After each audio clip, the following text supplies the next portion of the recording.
Hello, hello, everyone. Hello. Hello. As your audio gets connected, feel free to say hi in the chat. For those of you who celebrate, happy Halloween. If you want to tell us what you're wearing as a costume for Halloween, we would love to hear it. I have this really hilarious lizard hat, and I thought about wearing it To as everyone's class or doing just in the general? class just as a Mhm. joke. And then I was like, that's not very professional. So I didn't, but I am going to a Halloween party this weekend and I am dressing as a newsie because I am a nerd and that's the only costume I have. I hate face paint and it's also one of my favorite musicals. cute. Um, yes, astronaut is great. My daughter, when I asked her what she wanted to wear to school today, I was like, butterfly, astronaut, pirate. She was like, spookable, which is what Winnie the Pooh calls ghosts. And so we just put a pillowcase on her with holes cut out and sent her to school to wander around blind, basically. It's very funny. I can send you all a photo in Slack. Um, and yeah. Okay. I still see a couple people joining. There's Harry. Um, we're gonna have a really fun class today. Um, you should definitely get ready to laugh because one of the best things about today's instructor, Jeremy, is he has the best laugh. And so you will probably all be laughing along with him. Um, I know I always do whenever we talk. Um, So Jeremy is Politico's global chief technology officer, um, where he manages a giant team. He comes from the Washington Post, and where he's director of engineering, and he has also been at New York Times, NPR, St. Petersburg Times. So he has a lot of experience in big legacy media, big teams, and working on the engineering side directly with news orgs. And so we're really excited for today's class where you can talk about kind of how to bridge the gap with engineering and how to build up the technical skills as a product leader, or at least improve your communication with the technical side of your operation. Last year, this class was really fun. So I'm looking forward to it. Jeremy, on to Hurrah. you. Thanks, Becca. Also for setting up the Jeremy is going to laugh a lot line in here. Look out. I'll spike the microphones every so often. I'll try to cover up so it's not quite so bad. Good to see everybody. Happy Thursday. Auspicious date, Halloween in the US. I hear from the folks on my team in Brussels that it's not quite as big a deal in Europe. Like maybe a little less. Everybody thinks of it as like slightly tacky American holiday, but they're doing it anyway because it's fun to have like lots of candy. So good on them. I say take the best of wherever in the world. Anyway, today we're going to be talking about product and engineering. This is two very fun, sort of exciting things, and I'm glad to get to talk to you all about it. Let's set up our baseline. We're skipping right through the introduction expectations, so congratulations. We're just like fast forwarding through that 5 minutes. We're going to spend 43 minutes in the nuts and bolts, which is kind of great. We're going to talk about a handful of things. There are opportunities for you to basically just like say something in the chat if you want, or raise your hands, or just shout at stuff if you'd like to just break in and you have a question at any point. We also have a dedicated time for questions towards the end of class, but nothing better than a good witty bant right in the middle of a slide. We'll have a little break after the nuts and bolts, and then we're going to work it out in a practical exercise that should be a lot of fun. Pulled straight from the headlines. Kyle, Becca, Sam, and I were just reviewing these. I think they are still quite timely and relevant, including the one about AR. Can't wait for that one. All right. So that's our class. This is what we're going to do. I'm very excited. Let's just dive right in. I like to start this one off by saying, there is a central tension. There are a series of central tensions between product and engineering. And generally, if you are coming at this from a product point of view, you basically think about engineering as a bunch of feral cats that you're trying to herd towards your common goal of just making this business work, right? And if you work in engineering, you generally think about the product people as like extremely lofty ideas with extremely questionable plans for actually getting them done, right? And you're like trying to like bring them down. So there's like there's this set of tensions basically between these two groups about how they're like sort of organized and what they're trying to accomplish. Those tensions tend to come out in a handful of places over and over again in different organizations. Really common ones: problem definition versus solution design. Like, who tells you what the problems are and who helps you define what the set of solutions are. The idea that engineers love the idea of stable requirements. They want to know what they're going to be building a year in advance. And a lot of product teams love the idea of continuous discovery, which is like, maybe tomorrow we build something completely different, right? It's great. And even some engineers enjoy this, and even some product folks really enjoy a well-written PRD a product document that basically tells you what you're going to be doing next. Fundamentally, this is the difference, I think, between waterfall and agile, which is something we'll discuss a little bit later. It's really just about like knowing what you're going to be working on tomorrow. And then my old favorite, good versus good enough, right? How big is it? A capital M in your minimum viable product or a lowercase m, right? There's always a big discussion around like, is this thing good enough to actually ship? Is this enough software to solve a user need? Did we build a bicycle or did we build half a car, right? And so I think these are like the sort of core tensions that these two groups tend to find themselves sort of going back and forth over. So if you're going to be navigating these sort of central tensions, you need to understand why there's a central tension, right? And the central tension is because of the doctrine of constraint. You would not need product teams if you had an unlimited supply of engineering resources. I'm convinced this is the case. Product exists in order to help solve a problem of constraints, which is that we can't do everything all at once. If we could do everything all at once, all you would need is audience research and enough teams to actually get the work done. And you could do technical delivery to solve your actual delivery problems, right? But what product is essentially doing for your organization is not just the user research, the stand-in for the user, right? But they are helping make decisions about what needs to be done and in what order for your company, right? Like, how do you make the best decision to support the business? And often that is about making a decision about a constraint. We're going to choose to do this instead of that. We are going to cut this corner instead of, delivering a full product, et cetera, right? And this is so hard. Ultimately, if you work in product, the only thing you're doing is saying no to a bunch, right? Like, our joke for a long time was we put the no back in innovation, right? And it can be frustrating because you know all the stuff that you leave on the cutting room floor. You know all the things that you basically had to cut to get to this, right? But your users don't. Your users just see your finished product and it feels great, right? Their point of view, everything is wonderful. And to your point of view, you cut all of your favorite features and no one is ever going to love you again. The truth is, of course, somewhere in between. Everybody still thinks you're great, and your product is obviously pretty good because your company still exists. So it can't be nearly as bad as you think it is. So I wanted to get a few foundational assumptions out of the way before we get started. Foundational assumptions that I have come to believe are true over a long period of time. Software is never done. So if we're talking about due dates, completion dates, et cetera, these are sort of figments. The truth is, like, all software is basically technical debt. Every line of code is a piece of technical debt that you're going to have to recover from in the future. And that software is something that you can depreciate over time, but fundamentally, you finish with a piece of software when you decide to replace it, not because it is completed, right? Priorities are never actually set. My burning feeling about this is, after getting off a call an hour ago about what I believe we were going to be doing in Q1 of 2025, we are no longer doing any of those things. We're doing completely different things.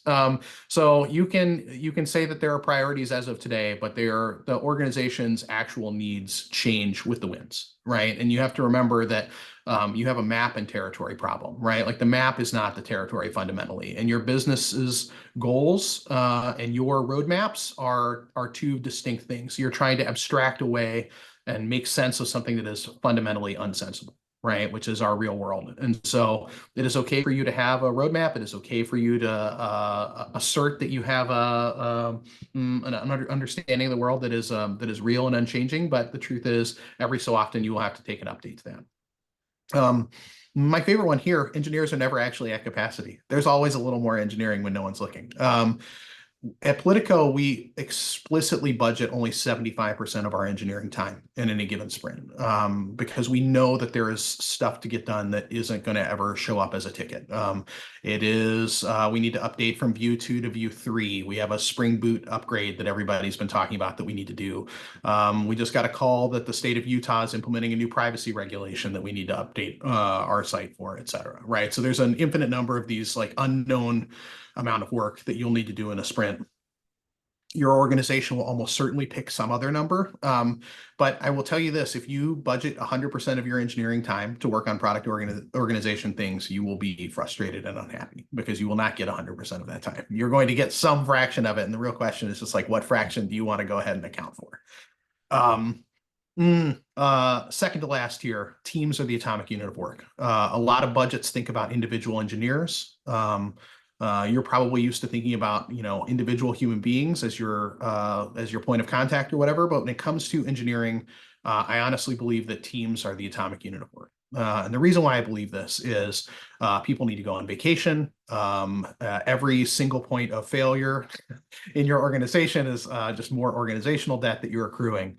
If you have one person who's the only person who knows how that thing works, then you have a circus factor of one, which basically means if this person leaves to join the circus, then it only takes one person leaving your organization to make this project fail, right? Other people call this a bus factor. How many people need to be hit by a bus in order for your project to fail? But you want that number ideally to be between 2 and 5 and not 1, or in one case, 0.5. A project that I worked on in the Washington Post where there were 2 people, each of whom knew half of how the project worked. And if either of them had left to join the circus, we would be out. So that had a unique circus factor of 0.5. How rare. And the other thing I should tell you, having worked at a few different news organizations and a couple other places in between, everybody does something a little bit differently. There is no gold standard for how we do product or engineering. We have a lot of sort of community notes. We have a lot of things that we've learned over years. But remember, the product discipline is relatively new. Even the engineering discipline is not that old. And largely what we're thinking about here are ideas that were brought to us by video game companies, right? Like Atari basically was the first modern product and engineering organization if you look back and you want to see what it looked like. But if you go look at old IBM or old Apple and other places like this, places where you think of them as like great product and technology organizations, you will see vast differences in how they operated until very recently. And I still think that there is a lot of room for style. And not like black and white, here is how it is, and everybody else is doing it wrong. This is something important should you ever change organizations, or even within your organization as leadership changes or as new people come and go. A reminder that there's no such thing as doing it properly. There is only doing it the way that makes the most sense for your company, right? And you will almost certainly be cutting corners somewhere. So I have talked to people who do product at the New York Times. I've talked to people who do product at the Washington Post, at the Wall Street Journal. Every single one of them have regrets. So you should not feel like whatever you're doing, there's someone who's doing it better than you. Those people are also upset about something. They probably just won't tell you about it. So now, fundamental assumptions out of the way, central tension of prioritization out of the way. Let's talk about how we can start to resolve these sort of central tensions, right? There are some things I think that product teams can know that engineering teams can't or don't. And I think there are some things that engineering teams know that product teams don't know or can't know, right?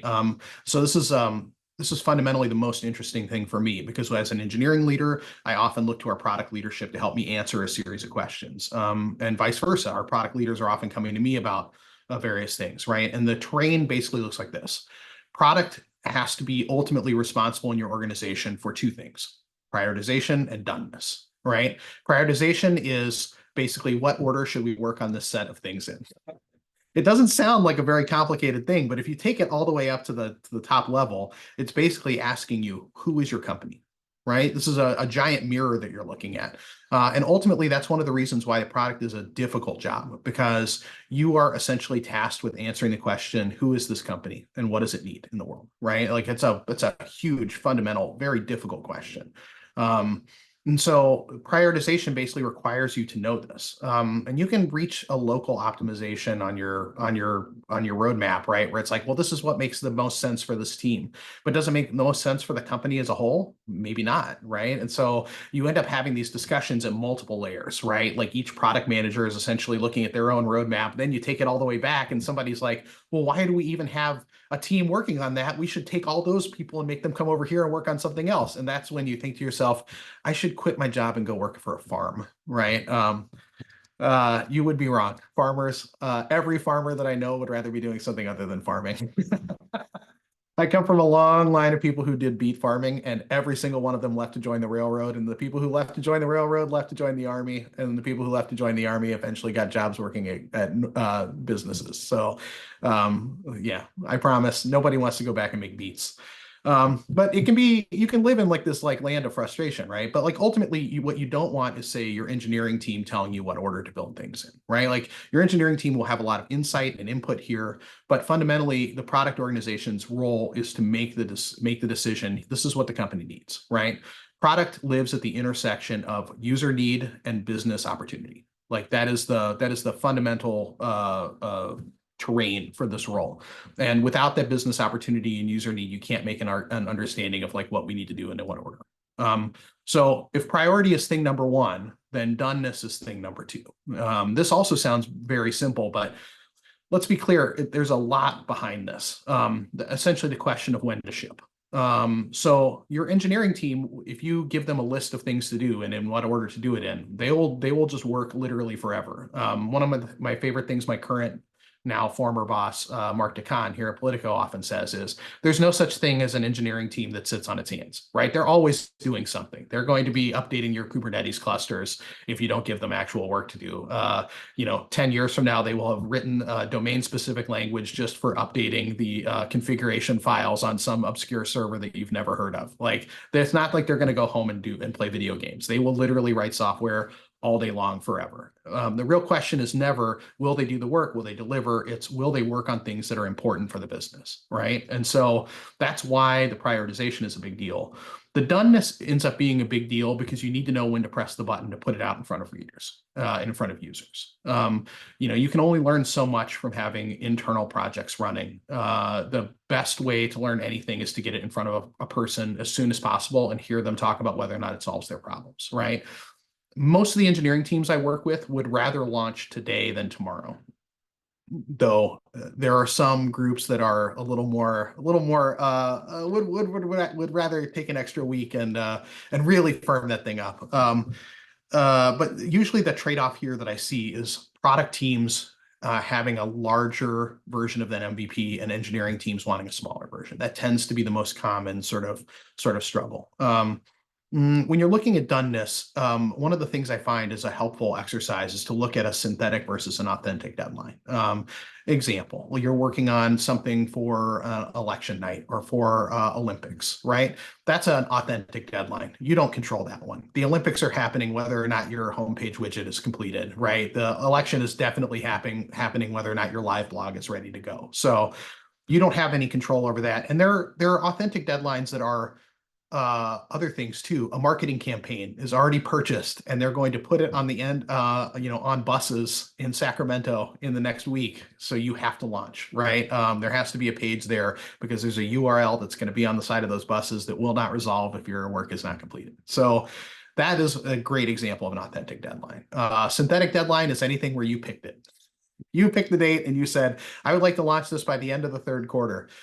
If you look at like launch dates for a lot of companies, you can see which companies have continuous delivery and which companies are on a quarter-based system, because you'll see all this like launch activity, at the end of March and at the end of June, et cetera, right? And this is nothing authentic, right? It's literally just teams deciding, well, I need to get this all wrapped up by the end of the quarter and dropping it out.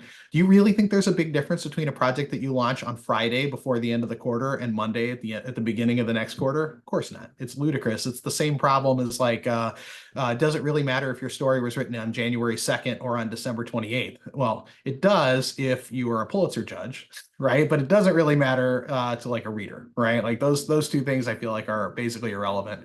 But it does mean that we have some synthetic deadlines sometimes where we make a choice about when it should launch. And I think these things mean very different things for how you decide to prioritize. For example, if you have an authentic deadline, the election is coming. The only question when people ask you, when will this be done? The answer is it'll be done by election night and we'll have as much done as we can get done. Right. But that's it. We don't use our roadmap to determine what's like the deadline. We use the deadline to do it. Right. But for a synthetic project, you might say to yourself, well, look, I don't know when we're going to launch. We're going to launch when we get to this feature. Right. As soon as this feature is ready, that's what launch date is. Right.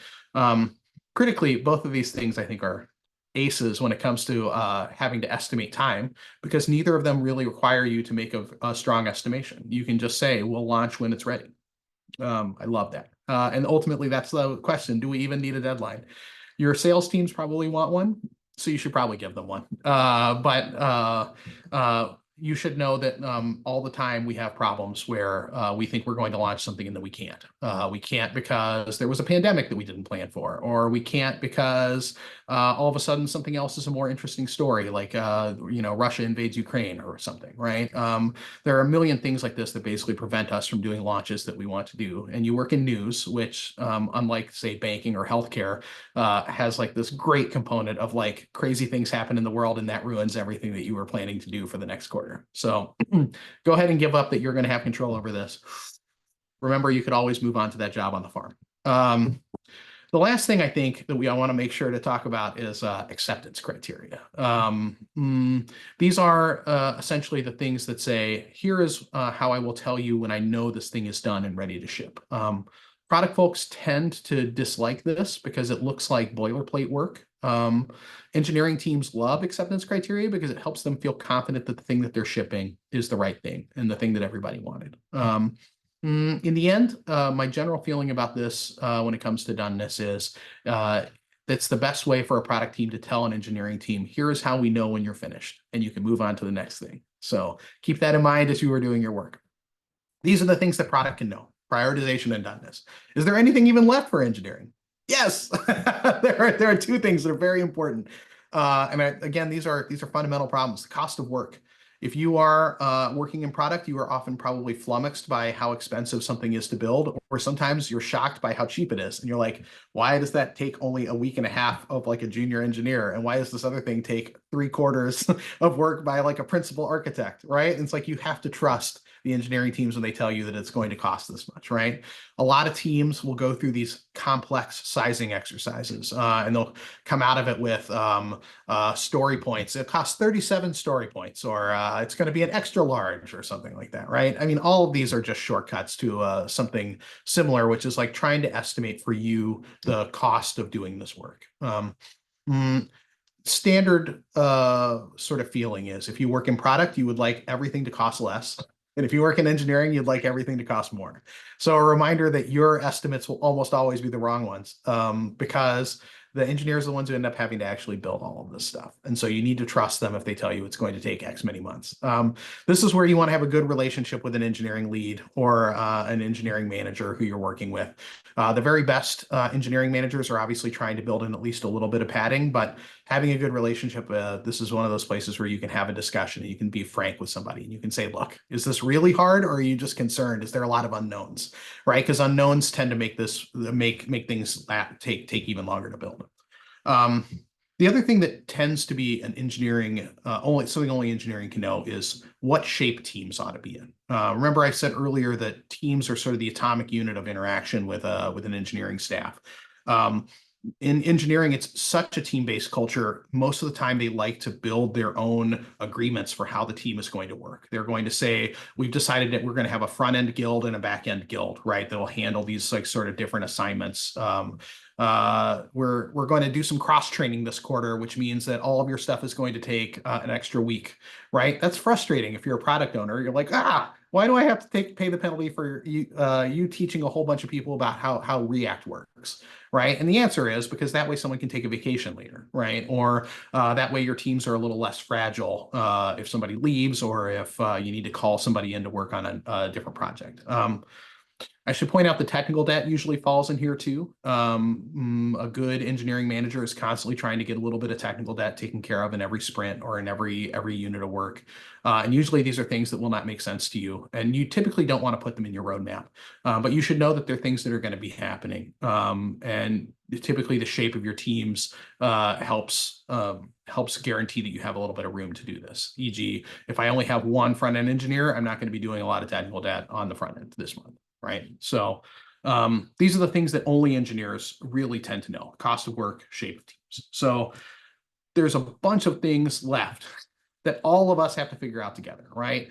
We have to figure out the MVP. Like, what does it mean to ship a minimum viable product, right? How do we get to something that is valuable enough to solve a problem, but like not essentially something that we work on for a year and get no user input on? Solution design tends to be a great thing to work on together. You want to talk to your engineers about some things where they're like tricky engineering problems, but product tends to have the best view into what like user needs are. Like, how do you square that? You do it in a solution design discussion, right? It's like, here's the way we're going to solve this problem.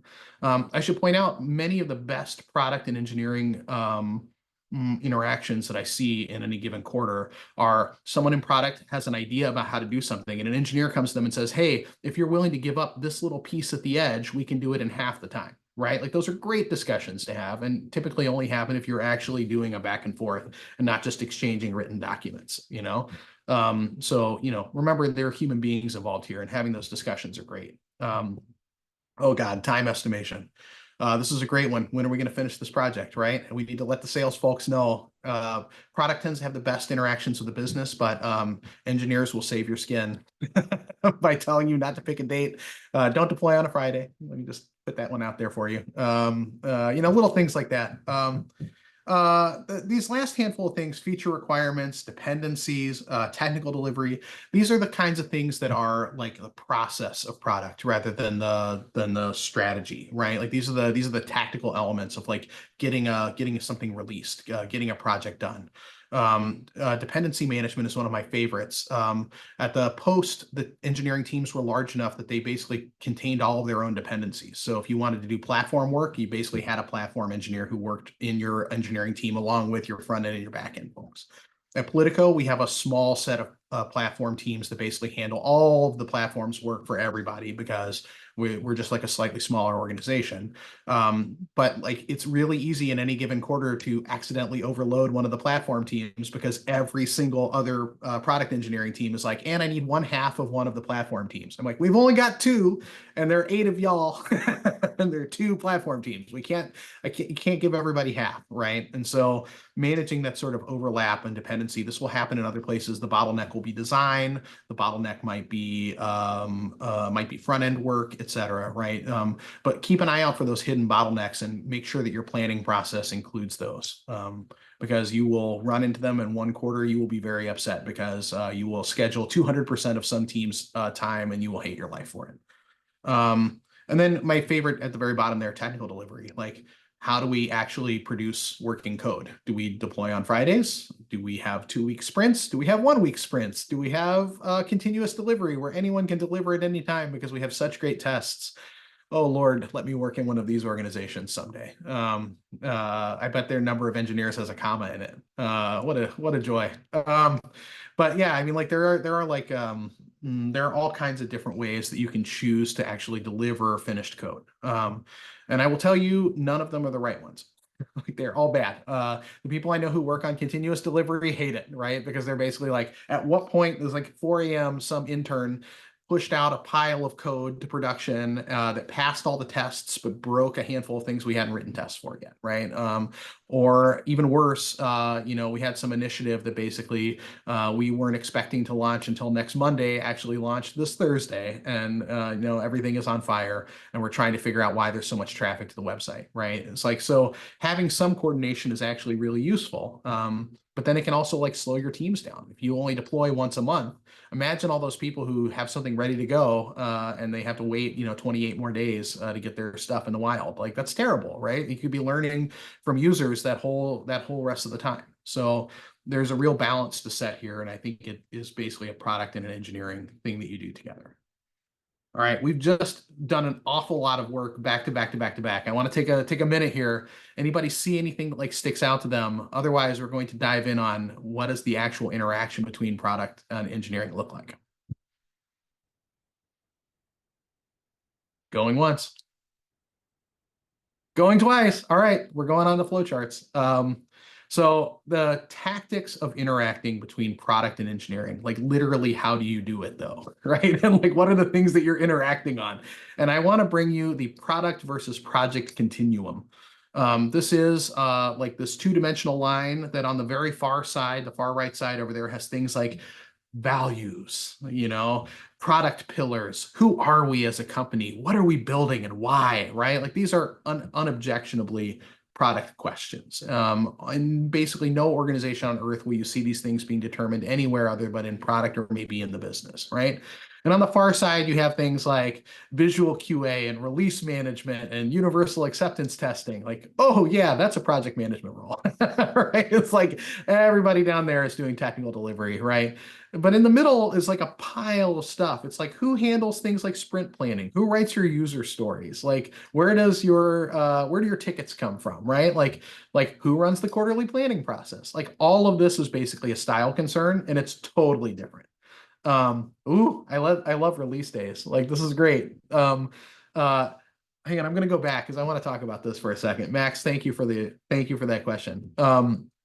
One of the solutions, by the way, for this is have teams constantly putting their code out into a branch where it can be deployed at some point. And then you just deploy whatever happens to be ready to go at the time.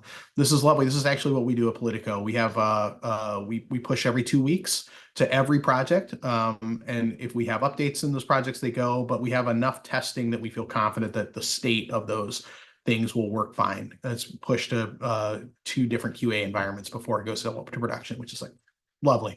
But other places where you go might want to do more live deployments, right? Like they want to see it and touch it, right? And then God forbid you have a bug or something like that, you're definitely going to need to deploy ahead, and that's going to wreck all of the downstream stuff, right? Because your big bug fix is now upstream change that nobody else has taken into account downstream. So there are still some sort of downsides about release days, but it's a smart way to solve that problem.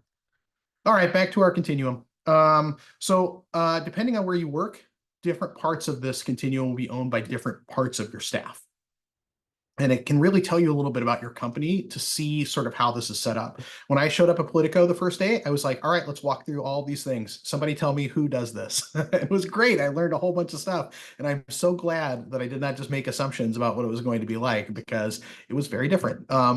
This is the textbook definition. If you crack the Great Handbook of Product, Chapter 12, technical delivery versus product versus project management, this is basically what you would see. You would see that the technical delivery teams on the far end are handling release management and fast follows and stuff like that. In the middle, there's some overlap with project managers who probably do ticket writing and sprint planning. Maybe they are handling the quarterly planning.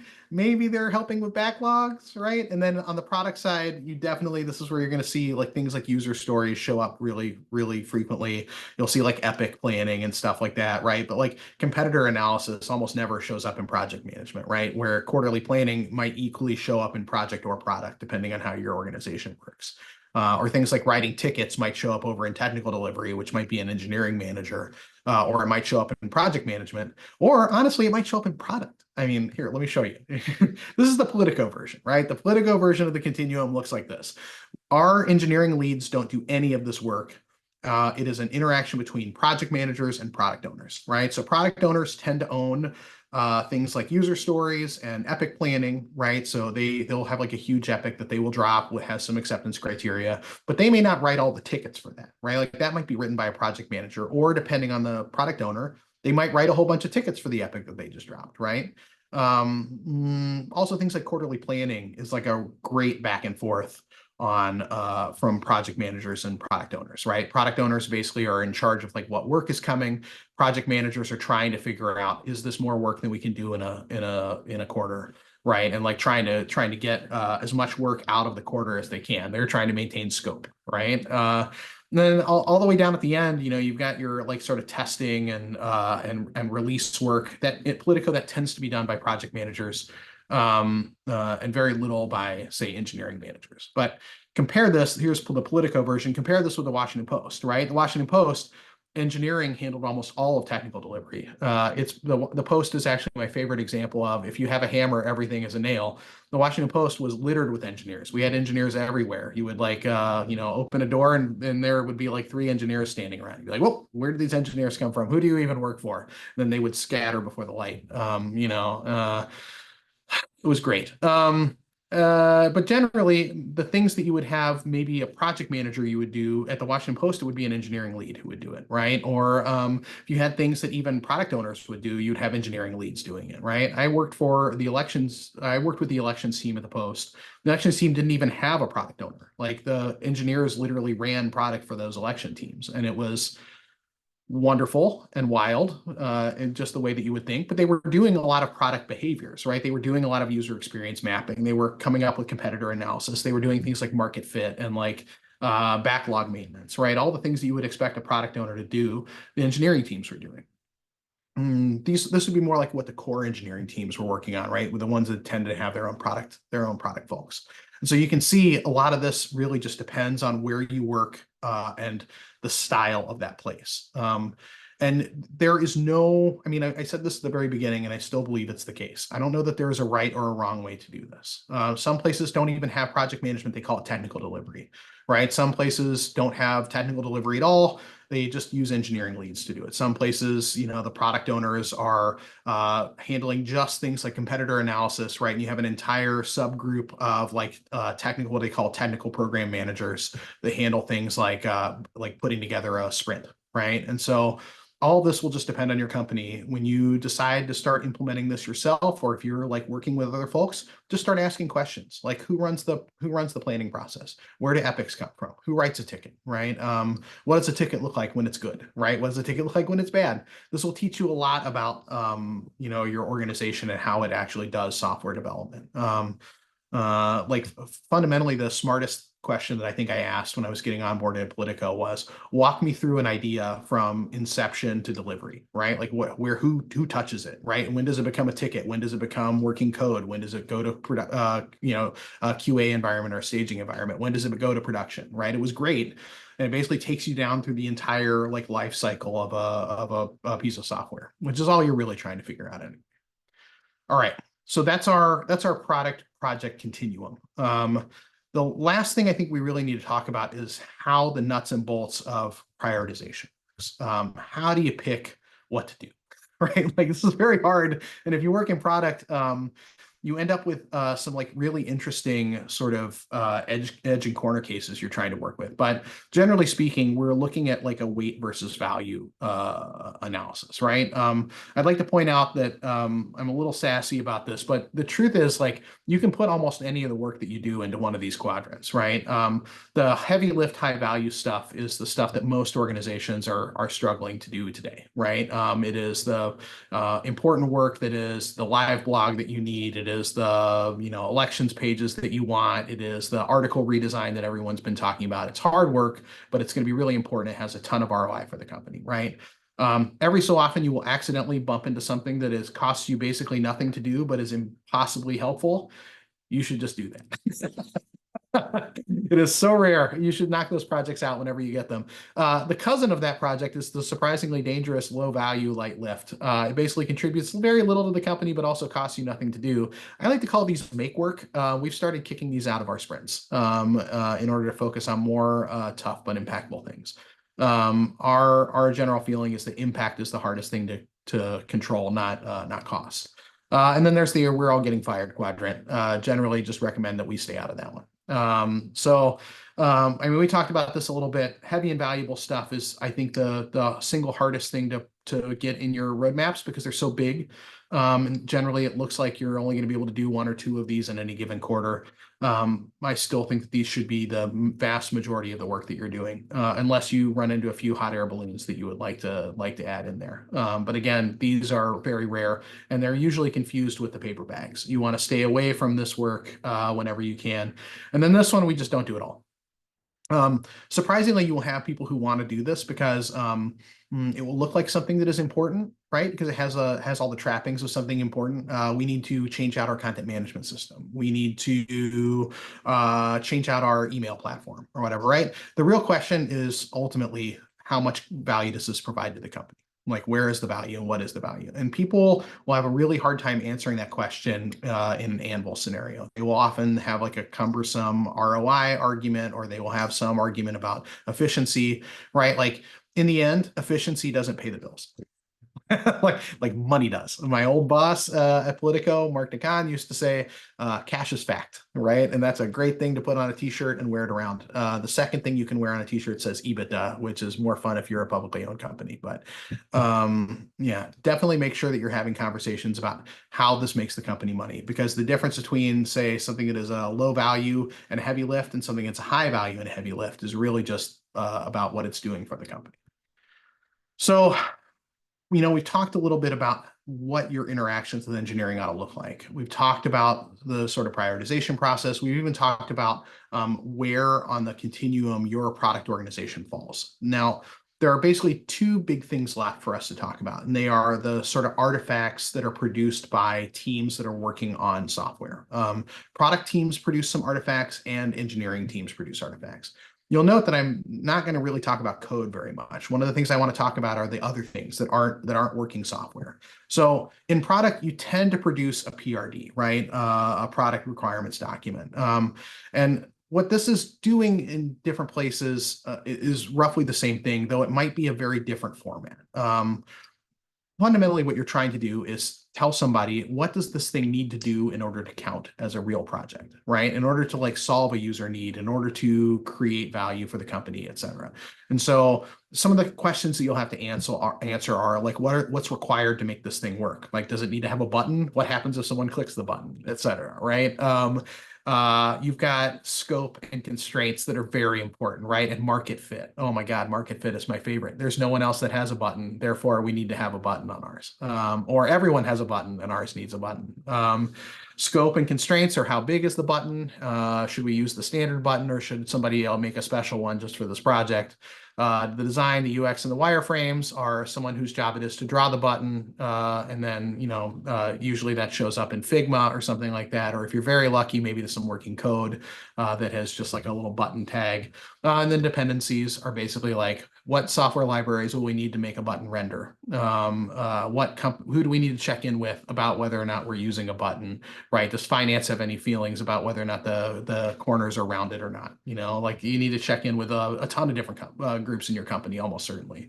A lot of folks tend to do audience section in their PRD.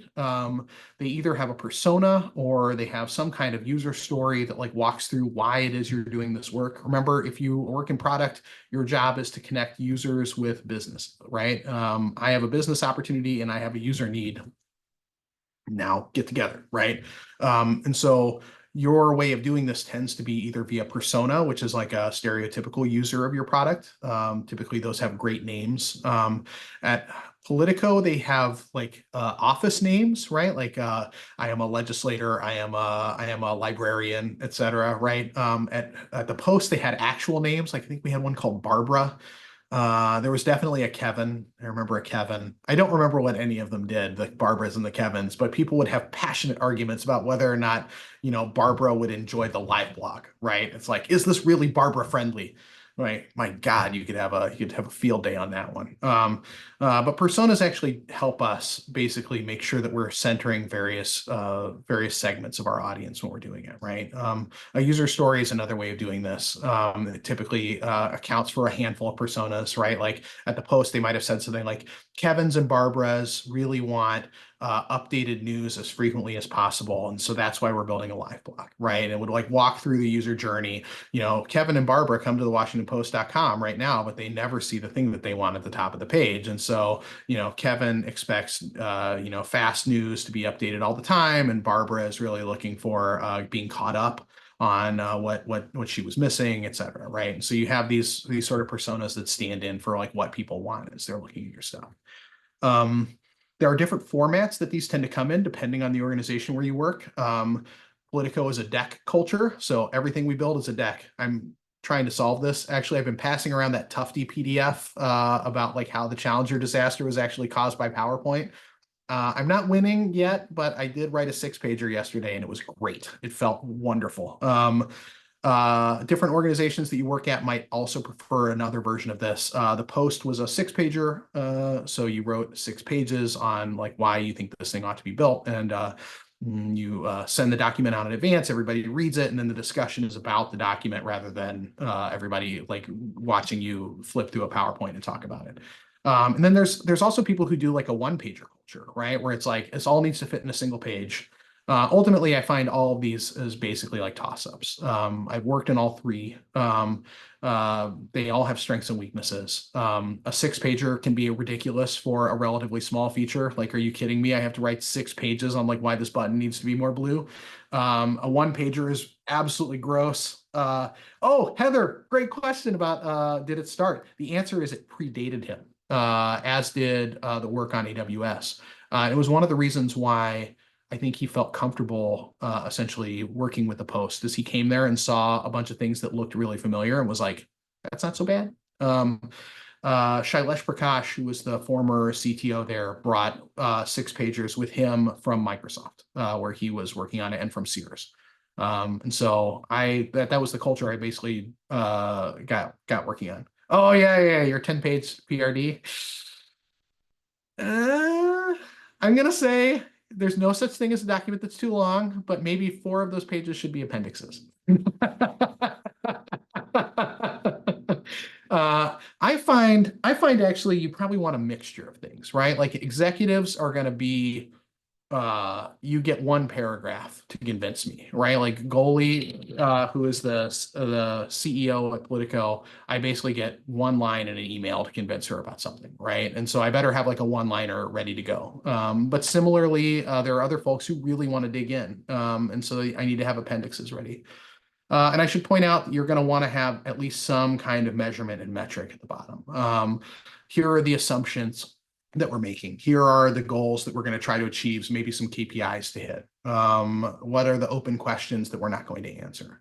I know we're getting close to time here, so I want to make sure that I get into the engineering sort of takeaways. But I did want you to see some real WAPO 6-pagers, right? Like, these are actual submitted documents, right? That this is what they look like. We would have one that was just about like, what are we going to do for election night, right? And so the 2018 version of this basically has the layout that is like, the midterms are coming. Here's our live experience. This is what the homepage is going to look like. Here are the charts, etc.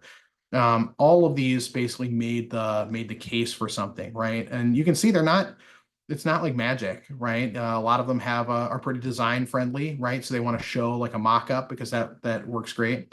A great question, Emily, in the chat, of who writes the 6-pagers. The answer is that it's a combo of people. Product folks usually start the framework for it, but it's filled out by folks from the newsroom, by folks from engineering, etc. There were a handful of these that were written by newsroom folks who were basically doing product behavior.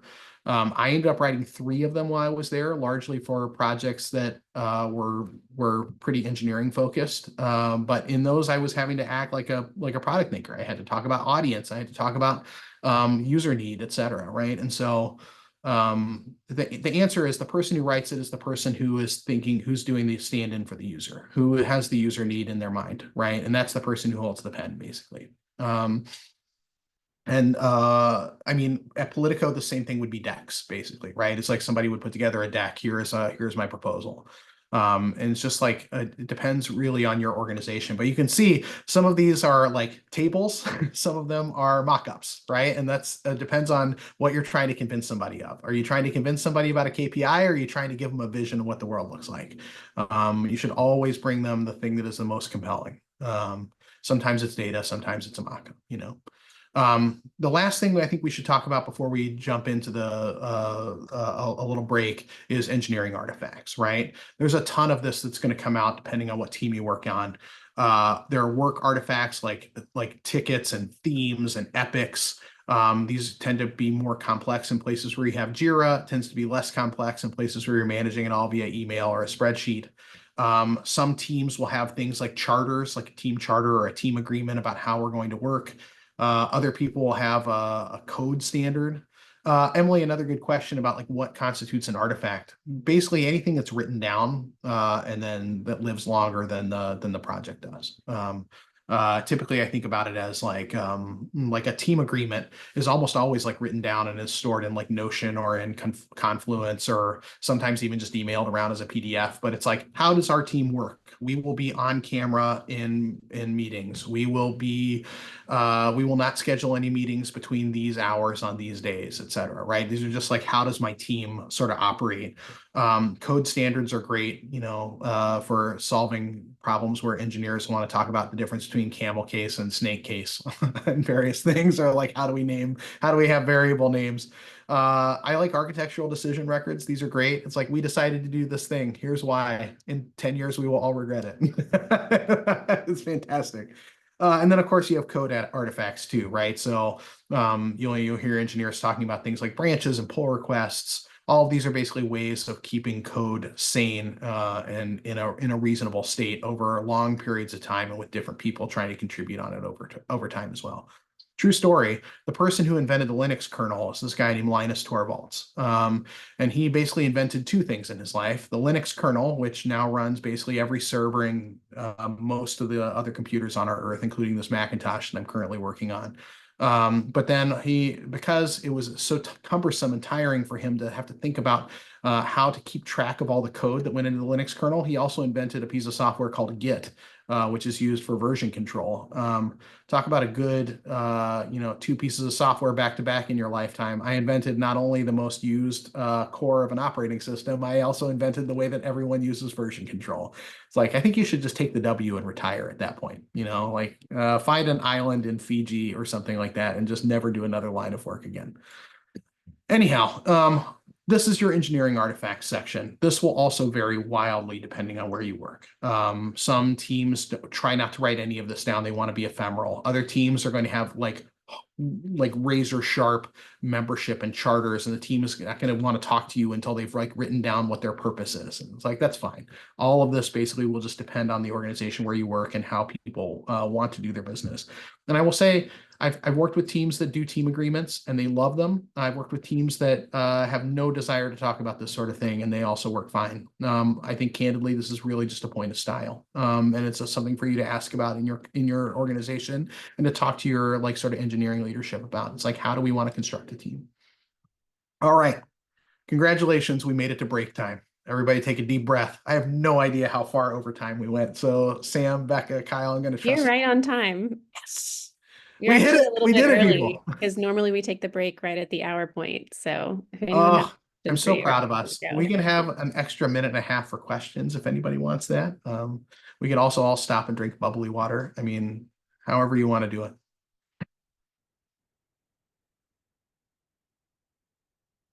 I mean, you're going to need the break to recharge your minds, because let me Let's tell all you, go take our break. these scenarios are going to be a real barn burner. I'm excited. Okay, so Kyle, when should we come back? Let us come back at 11:58, 58 past the hour, 59 past the hour, because by the time I stop talking and play the music, it'll be 54. Look, So an extra minute.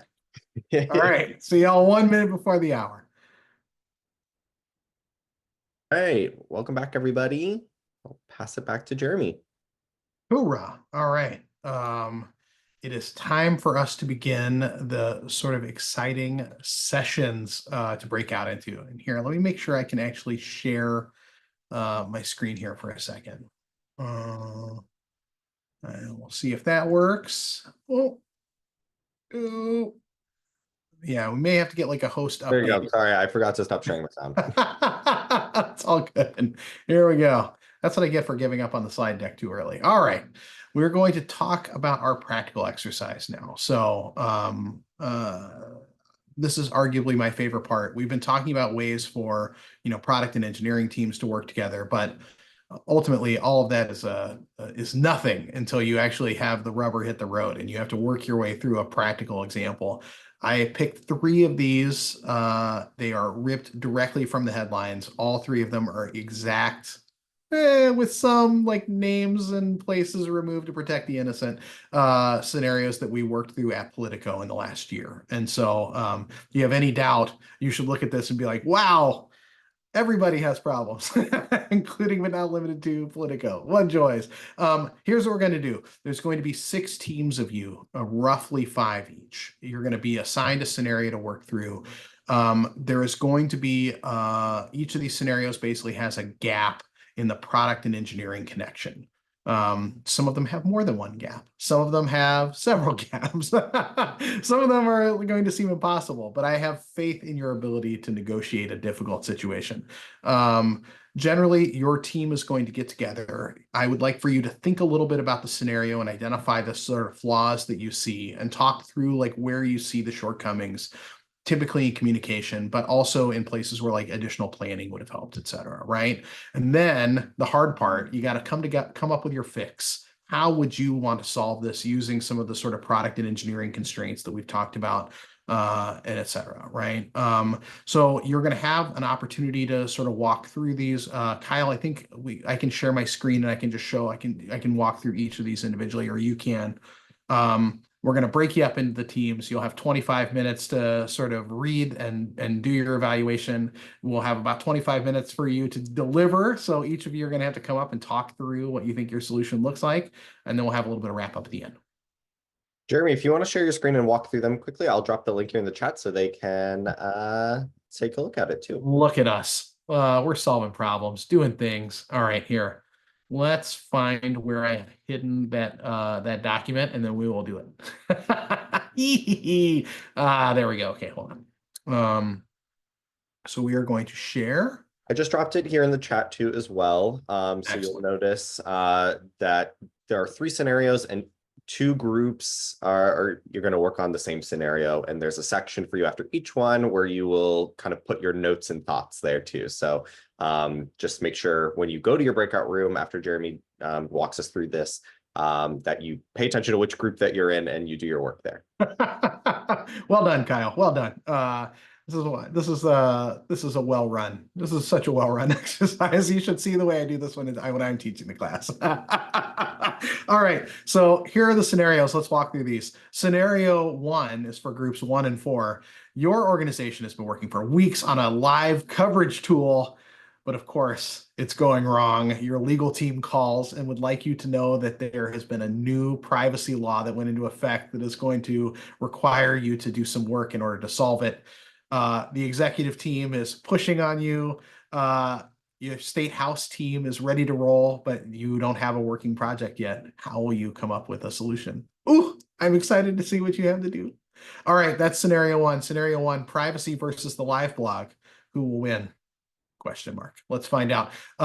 Groups 2 and 5 will be working on scenario 2. Scenario 2 is you've been working on ad management. Oh, what a joy. Everything is great when it comes to advertising. That's certainly never a problem. You've got a great project, but you found out that an executive wants you to finish it weeks earlier than you thought. You have an engineering lead who has a shortcut, but the shortcut may come with hidden disadvantages. Who can say? Enjoy your time working your way through advertising and grumpy executives. That's scenario 2. Scenario 3, man, these are spooky. Real Halloween theme in here. Totally pleased with that. Scenario 3, augmented reality is suddenly a big deal, and everyone wants to know why your website looks so bad on their new helmet.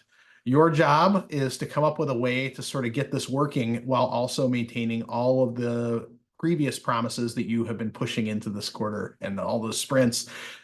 People are asking you questions. Why does our website look so bad on AR?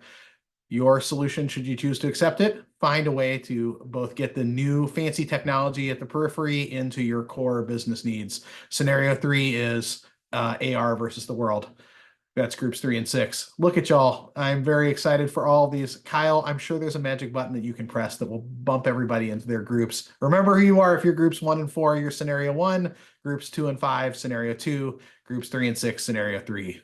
Yes, the name of your group will be when you shift into your breakouts, which I will do right now. We'll see you back here in 25 minutes then. Please make sure someone takes notes in your group section there.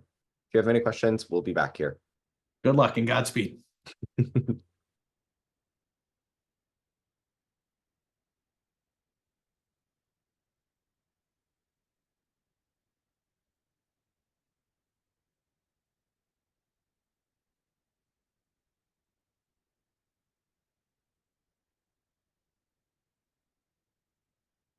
1 second left before everyone's kicked back here. Okay. Welcome back, everybody. All right, we have everybody, Jeremy. Yeehaw. Welcome back. We peeked at your work while you were working. I hope you don't mind. It all looks so good. Y'all were doing so well. If any of you happen to be a time traveler or have access to time travel devices, I would appreciate you going back and sending me some of your thoughts. Particularly scenario 2 people, you know who you are. I would love to have had a better angle on that one, but let's do this in standard order. Scenario 1 is groups 1 and 4. I think that the way we kind of want to do this is rather than having y'all go in sequentially, we just need like one person from group 1 and one person from group 4 to kind of have like a back and forth. So talk to us, people in groups 1 and 4. How did you want to solve the problem of live events versus privacy compliance? Hi, who's from Hi. group 2? Hi, friend. I'm happy to do the group 4 All right, let's do it. presentation. Or group 4, yeah.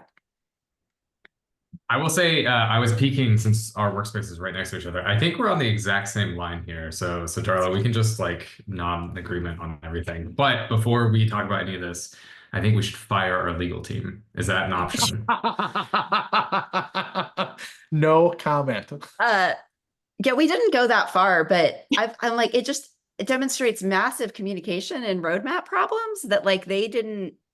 First off, everybody else in the organization is over here working on the live blog, really focused on it, and they're over here just not talking to anybody about the thing they've known for a year. So it's a big problem, and that's really what I want to solve. Like that's the true issue is that communication. I would first let marketing and sales know and just be like, heads up, don't freak out. This happened. We're going to try to figure it out. Like make sure that there's not anything they're going to like act on in the next 1 or 2 days that they can't pause. I imagine, I don't know what y'all did, Brian. I think it's the same thing. I think the first couple of days you want to have a couple conversations also for us with the engineering manager to say, hey, you know your team working on this. Is it really going to take 2 to 3 weeks? Can we split the team to keep both tracks going at the same time?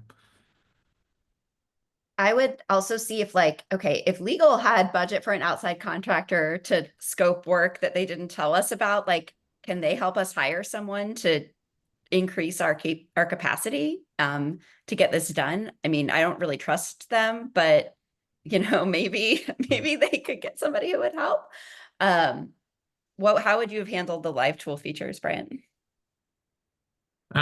We talked about, I mean, we don't have enough information to really say, but we wondered if there were any features planned for the last couple of weeks that could be cut.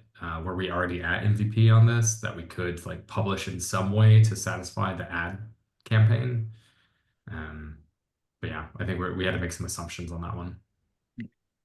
Another assumption that I made is that like legislative sessions are a long thing. They last for, 4 to 6 months. So is there any way to like just still do some ad campaigns, highlight the people, the reporters, their work more generally, and then do another promotion or push back some of the promotions whenever the live blog is ready? Because we're still going to do the live blog. Like we're still going to make live whatever. We're still going to make that a reality. Maybe there are moments like towards the end when laws are actually passing instead of just doing it at the launch. Like it's a fixed deadline, but it's kind of a rolling one in some ways. But I cover state legislatures. That's what I do at my job every day. So I'm like, maybe I made assumptions about this one that are wrong. Yeah. This is great. Y'all are right where we were. I remember our exact solution to this was take one engineer off of the live blog, have them work with an outside contractor from the legal team that the legal team hired, and cut our scope on the live blog. So yay! I have no idea if it worked. we satisfied an advertiser and we did launch the live blog, but we nearly burned out an engineer, and that was really bad. So that was like the one downside. It's like, well. And thank you for whoever thought that legal staff ought to deserve like maybe like a stern talking to afterwards. Yeah, that was absolutely right. All right, groups 1 and 4, y'all did very well. That was a tough scenario. Good work. Glad to hear your thinking. We're gonna move on now. Groups 2 and 5. My God, the ad management versus a grumpy executive. Who from group 2? Who from group 5? I'm the group 2 representative. Excellent. I can be 5. Yay. Okay, good. We got 2. Tell me about how you approached grumpy executive versus ad project. Well, I think that first there was like, we needed a lot more context, I think was our first reaction. So I think just finding out what their reasoning was for wanting to push up the deadline was number one for like our actions and our questions, especially if it was something that affected revenue. That seems like something we need a little bit more detail on. Can't imagine. Yes, we definitely agree. One of our main points was needing to talk through with the executive team, like why they were having this Q4 deadline, and then trying to show them that maybe cutting it and doing a super quick fix project was just going to make more work down for later down the road and also cut into revenue. Mm-hmm. Yeah, and then we thought that the next action that we'd want to do is bring that revenue ops SME back to the table and get their opinion on the cuts. Once we've established like what we want to go back to the executive group, find out what their MVP is, what are the essential requirements for that, and how does it line up to like our established team KPIs, which we assume revenue would be one of them, but you know, you never know. You never know. Yeah, things can change. You know, sometimes there's like something that needs to go out. We need to pause ads because, you know, that for some reason, so that these things can happen. So then after we know what they want, then we go back to our revenue ops SME and also work on confirming the sneaking suspicion because that seems important. Because the way that it's worded, we're like, well, okay, well, we have a suspicion, but we don't know for sure. So we want to make sure that we've gone and figured it out whether it's true or not before we make a big deal about it. Anything else from the other group here? Anything else that you saw and or would have wanted to do? One idea we had that we weren't necessarily fully like committed to it, but just either is there a way to rearrange any resources that might make it work a little bit better? And then also, is it possible to test the quick fix solution to see if it like really would work or not before committing to it? What a joy. What a joy. I love that there are like basically no right answers. It's like so many different wrong answers. I'm trying to remember how we solved this one. I think this was a go back and basically talk this one out at the exec level, right? A thing I feel like happens a lot if you're a product team is that one sentence throwaway from an executive becomes like a quarter's worth of work for a whole team. And they're like, oh, I didn't mean to ask for that. I didn't realize that like this one sentence throwaway that I did just rewrote everyone's roadmaps. And so pushback oftentimes is not as much like you're telling somebody no, as much as you're saying, you may not understand what you've just asked for. Let me help give you additional context or whatever, right? I can tell you now, as the idiot executive in the room who oftentimes does stupid things like this, I will say to folks, if this is about to boil the ocean, please someone let me know. Right? It's like we have a boil the ocean clause at the bottom that's like, if Jeremy inadvertently asks you to do enough programming that it's going to double our AWS bill, will someone please send a note to the chief of staff? Yeah, one of the notes we wrote down was put a number on it. Yes, exactly. That never hurts, right? It's like if you can take it all the way down to here's what it's going to cost us either way. It's like you're winning a lot that way. Mhm. Brilliant. Great jobs, group 2 and 5. Impossible situation, reasonable solutions. All right. Next group. Oh, you've got the augmented reality one. Oh, this is so good. All right. Who are my augmented reality people? Groups 3 and 6. I've been elected from group 3. Oh, outstanding. And group 6 is like, we decline. They all quit. Yeah, I'll do it. I'll do it. Okay, good, good. Okay, it had to be somebody. Okay. Otherwise, how are we going to get our virtual reality future? Talk to me, groups 3 and 6. How did y'all approach this? Well, we kind of defined this as the why aren't we on TikTok problem, basically, whereas people see something cool and they want to do something on the cool thing.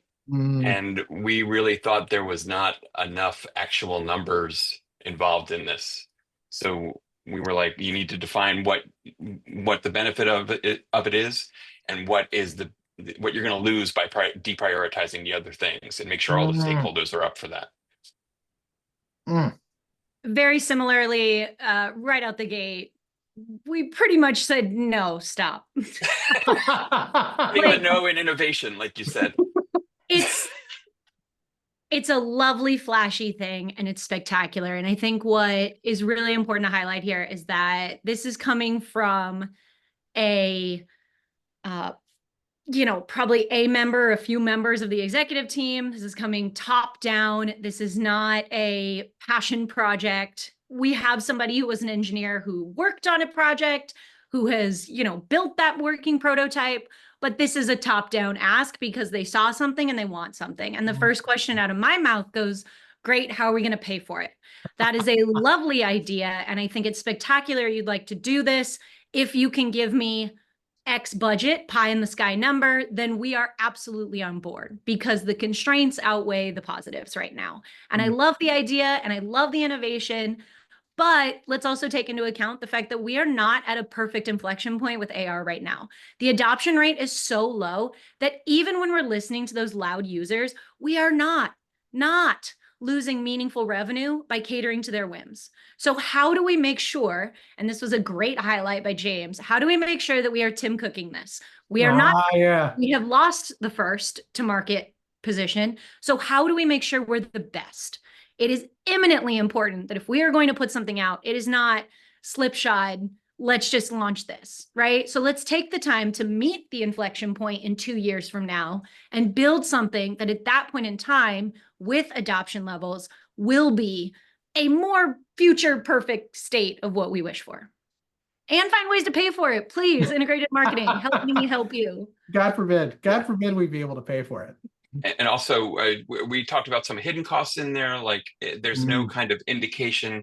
First off, if there's one dominant platform for this, or if you have to develop for multiple different platforms, which would mean that would exponentially increase the spend on actually having to develop for different, for Meta and for Apple and for whatever.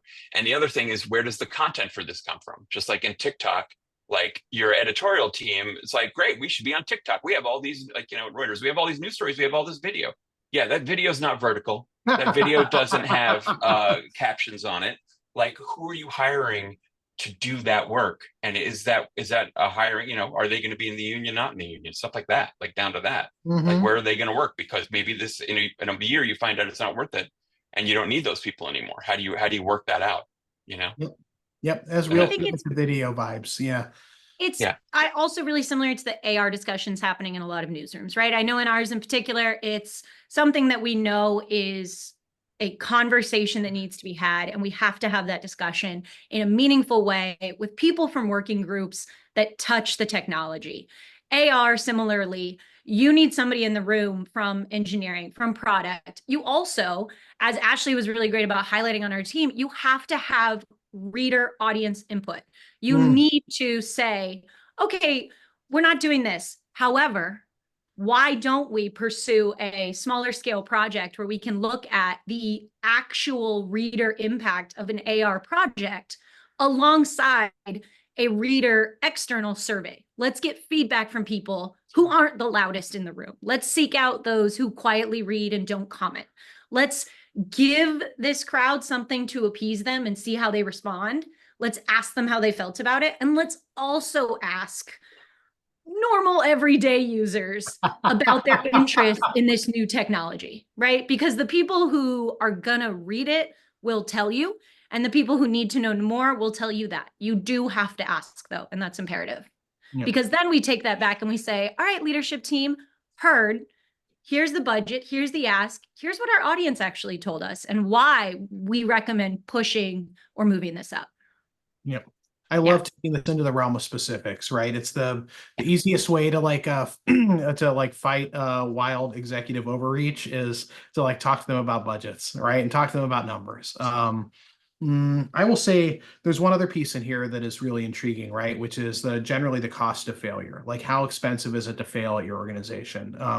One of the things that we talk about a lot at Politico is that we seek cheap, meaningful failure, right? Because we assume that we're going to fail 9 times out of 10 when we build something. And like one time we will get a bright, shiny success story. But if it's true that you're going to fail more frequently than you succeed, then you want to optimize for cheaper failure and more meaningful failure. And so emerging technologies seem like a great place to sort of optimize for meaning, even if the thing doesn't work out.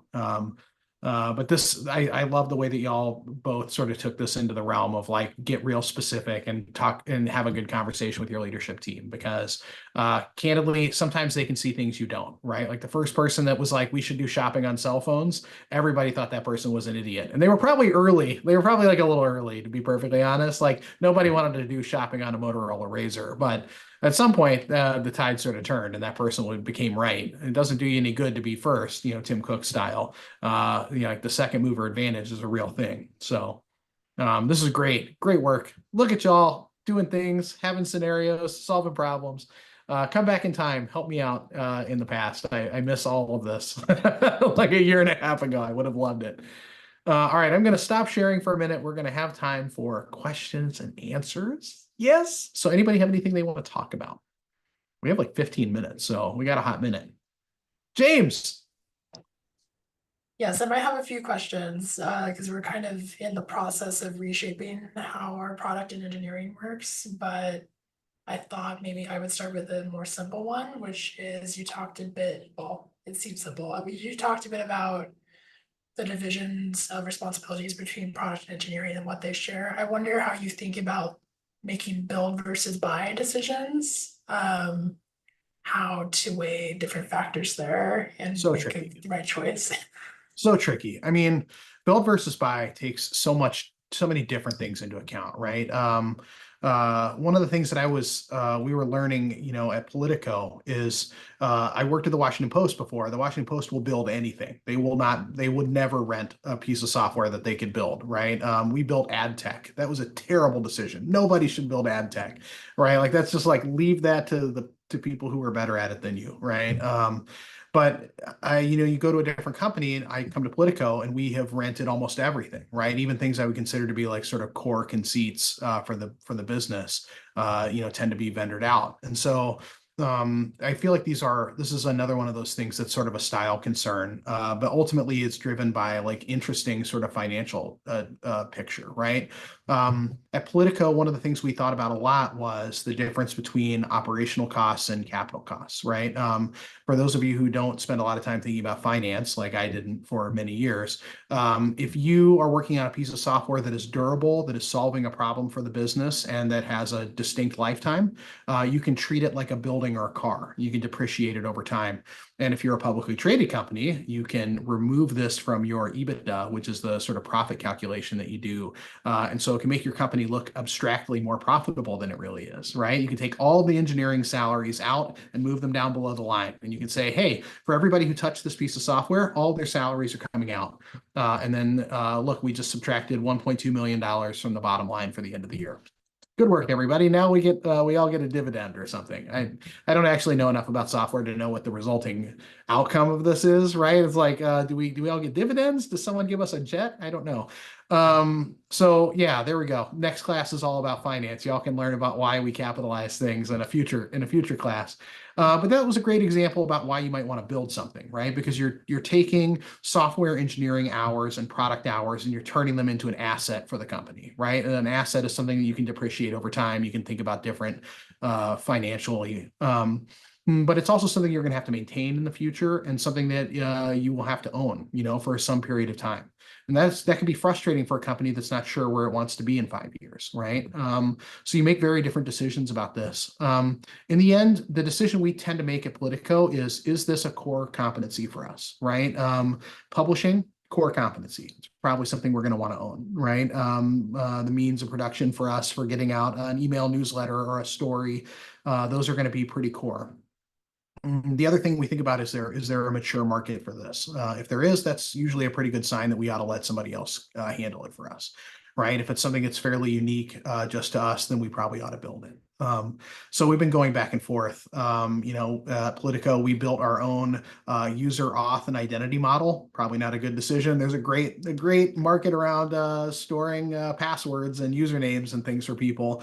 That's really not a core competency of Politico, is like basically storing your login information, right? But we have a third-party tool for content management. Probably also going to go back on that one at some point too. So the organization that you're currently in won't always be its final shape either, right? Like that pendulum is really, it does quite a bit of swinging. And so it's okay to kind of nudge it one direction or the other. But that's the best of the answers that I've got for you, unfortunately. I wish there was like a great, here is how you should do it. The answer is, it depends. Like, have a good conversation. But honestly, worth it. Every single time that you come into a project, you should have at least an upfront discussion that is like why we would consider, vendoring this out, why we would consider building this, right? And you can have those sort of financial and like long-term maintenance things as part of your scope when you're discussing it. Ooh, There's a question from Max in the chat. Oh, okay. Let's look and see. Hold on, I'm scrolling up and scrolling down. Ooh, optimal line between empathizing with engineers and being the representative of the business. That's such a great question. All right, so for those of y'all who are not looking in the chat, it's like, where do we basically where do we pick sides, right? I would say the same thing with basically any group, right? Having empathy for, say, journalists, or having empathy for people who work in product sometimes will come at the expense of the business too, right? That's tricky. I will say there are some things where the business's obligations and needs basically line up great with what this group needs. I'll talk specifically about engineering because I know that one the best. But there are other times where they diverge, right? Engineers want to wait sometimes to deploy a piece of software until they feel 100% sure about it. They also want to do things like, we need a Kubernetes cluster. What now? I don't understand why we need that, right? It's like, you may want one. Google has that, but I don't know that our 30,000 users really justify having an infrastructure that can serve 1.5 million concurrents, right? It's like often having like these discussions is a really important one, right? Because one thing I will definitely say is engineers who feel like they are disconnected from the business are not happy, right? Nobody wants to feel like they're just working over in a corner and they're not actually supporting the critical stuff that like keeps your company afloat. And so one of the things we've been working on at Politico is like more KPIs for teams and more sort of connection between what your team and on the engineering org is doing and how that supports the business. And broadly, we can tell via surveys, via one-on-ones with folks, this is the kind of thing that they're looking for, right? And so that actually helps out too, because then if I have to make a decision that basically impacts engineering, but that is doing a benefit for the business, I can explain it, right? Like I can say, y'all know that we are chasing wallet retention rate, and in order to get to a higher wallet retention rate, we're going to have to change the way these teams are aligned. And it's going to be frustrating for you because you're used to working together and now you're going to have to work separately, but we have a higher goal, right? And the higher purpose is here. I think generally being transparent and fairly deliberate is good. The only other thing I would mention here is that change fatigue is real. So you don't get to change 100 times in a year. You get to change a few times. And remember, you can't predict all the changes, so you might want to bank a few of those just in case. We did a big engineering reorg right when I got to Politico, largely because we had engineering teams that were all fractured and working in like silos apart from each other. And the first thing I read in the company survey that I got back was, I don't feel like I know anyone who I work with in my organization. I don't feel like I have a career path, et cetera. These are common things that you'll hear from an engineering team that is working in silos. And so we wanted to have a bigger groups of folks working together more collaboratively. Will that work forever? No. did it support the business to have them working in little silos? A little bit, yeah. But like in truth, we came up with a pretty good argument for why it was important to have bigger teams, right? So it can help the product org aim for bigger projects. It's like, if I don't have a Death Star, you'll never tell me to shoot at planets. So I better give them something big so we can go work for big, high impact things. That's my general feeling about that. It's a great question, Max. Let's see if there's anything else in the chat that's going on. Oh my God, you're going to have a finance class. I can't wait. I can't wait to take the finance class. You're welcome to come back next week, Jeremy. Okay, I promise not to talk so much. Any other questions, y'all? I have one. I can call you about this too, but Yeah, yes, right. I'm I curious. know. Our kids shared nannies when they were little. We go way back. How would you advise somebody working on like a migration of big tech, like CMS migration, stuff like that? How would you want us to think about that kind of change? Oh man, I mean, these are so tough because anything that touches more than one group basically involves like all these extra layers of communication and discussion. I mean, I don't think I'm going to surprise anybody by saying, Politico is currently two Politicos, right? We have a Politico here in the US and we have Politico EU, which was literally a separate company until January of 2023. Where you have one system, we have three systems, and sometimes four systems, right? So, we've got piles of CMSs, all of which don't talk to each other. We're working through this exact same problem now, to be perfectly candid, right? So the hardest part is that there's no single group that we're actually calling it the elephant problem internally, right? There's like some person sees like an ear, some person sees a tail, some person sees a foot, but there's almost nobody in the company who sees the elephant, right? And so what's frustrating about this is that it means that nobody thinks that this is the biggest thing that we should be working on at the moment, right? But it's everybody's second biggest or everybody's third biggest. And sometimes you end up with a project where it's nobody's first choice, but everybody's third choice. And it ends up being the most important thing the company ought to work on, right? And so for us, it starts with like basically giving that project a real name and like actual like people to work on it, and then like work on the reasons why we're doing this, because there's going to be a ton of short-term difficulty, etc. But I mean, there's no shortcutting it. Big projects like that, I think the best thing you can do, I gave a talk at, oh God, I don't even remember the conference. It was called How to Do Hard Things, right? And the biggest thing I think that's important is you have to make it someone's job, right? Someone's job to make the thing successful. We had a big project where we just swapped out all of our back office systems, right? And one of the things we did is like we took a full-time project manager and just said, this is your job. Make sure that this project gets done, right? And yes, it doesn't involve engineering. It involves a whole bunch of like finance and HR teams, many of whom are like extremely bothered by this project. But by making it someone's full-time job, it meant that, you could just there was always someone to talk to about it, and there was always someone whose ultimate responsibility was making sure that this thing got done. And it meant that the default solution was to fall forward, right? We fell forward into decisions because most other cases, the default position is inertia, to do nothing, right? And so you don't want that. But broadly, I would say the other thing you want to do is you want as much consensus as you can get. And it doesn't mean it's a democracy, right? Like if you're swapping out your CMS, we're not taking a vote, right? Like there are way more people who would vote the wrong direction on that one than would vote the right way. But like you do definitely want to have like barnstorming tours of talking to stakeholders and talking to individual human beings who are going to be affected by it. It'll be way more people than you think.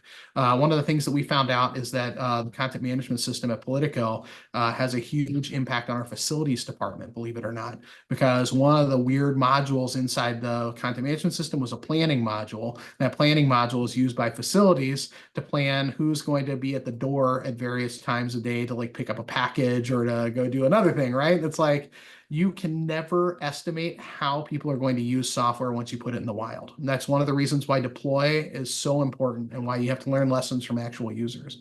But it also really complicates your ability to like make a big change because you just have no idea how people are using the things you're looking at. So that's why you need to talk to every single person. I hate to cut you off, Jeremy, because sorry, this is 1 p.m. I know, I saw it. we're at time. Quick announcements. Peer Circle is tomorrow. Please join us. Daylight savings happens in the US on Sunday, I think. So next week's class, if your country does not observe daylight savings, is going to be an hour different. Kyle has put a calculator in the Slack so you can double check what time that is. And also there is an optional reading for next week's class on return on investment. So if that's a subject that's totally foreign to you, you might want to read that, but our teacher, Michaela, will also go over a lot of those concepts in class. So thank you, Jeremy. This was awesome. If you have any follow-ups for Jeremy, feel free to send them my way and I'll forward those. But thank you so much. It's been lovely. Good to see you all. Happy Thursday and happy Halloween. Happy Halloween, everyone. Tomorrow.